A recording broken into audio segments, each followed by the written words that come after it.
Cutter's Cry. A cool cave in central Thanalan, so named for the screams of the woodcutters foolish enough to attempt to find respite from the blistering Thanalan sun. Home to not only a myriad of beast and vilekin, but to an ancient terror of Alag, created for the sole purpose of dispatching the dawnworm Bahamut. 'Tis no wonder, then, that the famed adventurers, the Darklight Raiders, met their grisly ends in its monstrous jaws. Hi, I'm Tyler, Final Fantasy XIV player and amateur bartender, and I've made it my mission to craft a cocktail for every dungeon in the game. And today we're doing Cutter's Cry. Welcome to a Cocktail Reborn. Let's get started.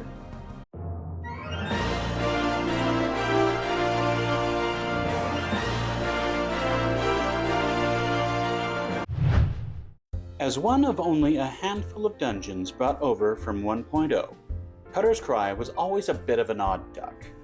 It's all pretty thematically consistent throughout the first two-thirds. Giant ants, sabotenders, a sandworm that always seems to target me with its burrowing attack no matter what job I'm playing. Right after the second boss, you're plunked into underground caves filled with flaming ceruleum deposits, rock golems, and, surprise, the most difficult boss in the game up to this point, the Chimera. As the standout encounter of the Cry, it was in the Chimera where I got most of the inspiration for this drink. Let's craft. Since the Chimera has 3 heads, all with their own attacks, I thought a split base would be in order for this drink. We'll need London Dry Gin.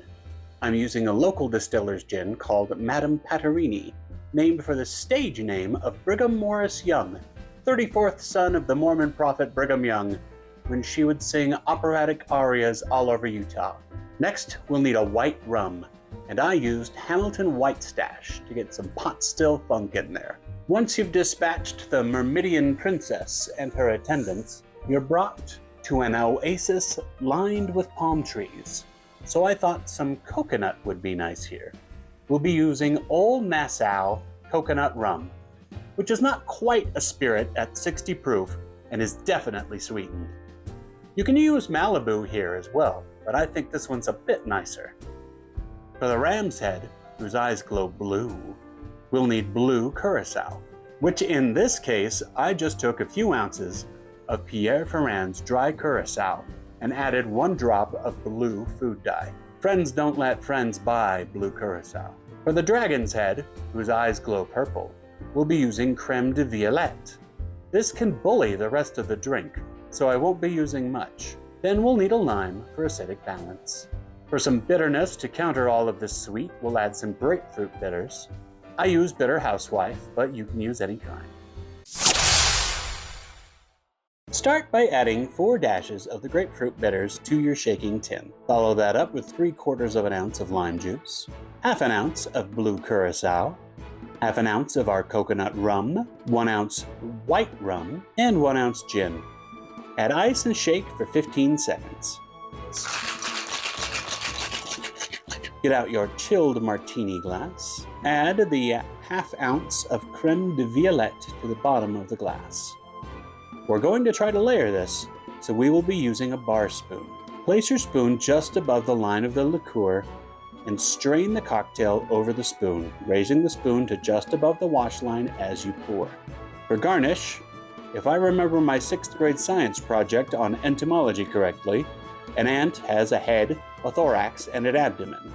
So we'll represent the Myrmidian princess with 2 cherries and a black grape for that big old ant butt. And then we'll take a big peel of orange, cut it down to look like a sandworm, and let that just kind of dangle on the edge of the glass. And here we have the Cutter's Cry. Let's give it a taste. Cheers.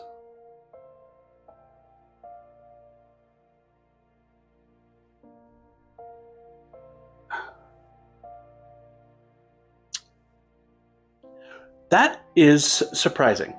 You can taste just about everything in there. It's really weird. You get the Curaçao right up front, and then the rum, and then the gin.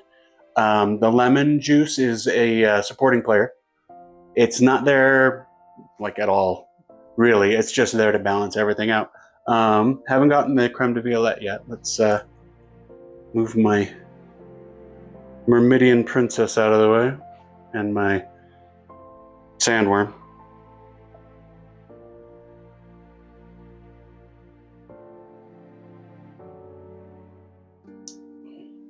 All right, yep, there's the Violette. Doesn't take over the drink, surprisingly, even though there's a full ½ ounce in there. Because it is at the bottom of the drink, it doesn't incorporate as much as the rest, so you just kind of get a hint here and there, but it does get stronger as you drink. And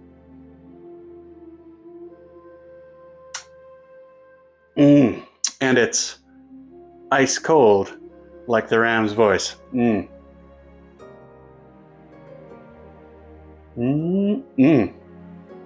Oh, that's tasty. I was banging my head against the wall with this one. This is probably the 10th different formulation I came up with. This is the first one that really, really works.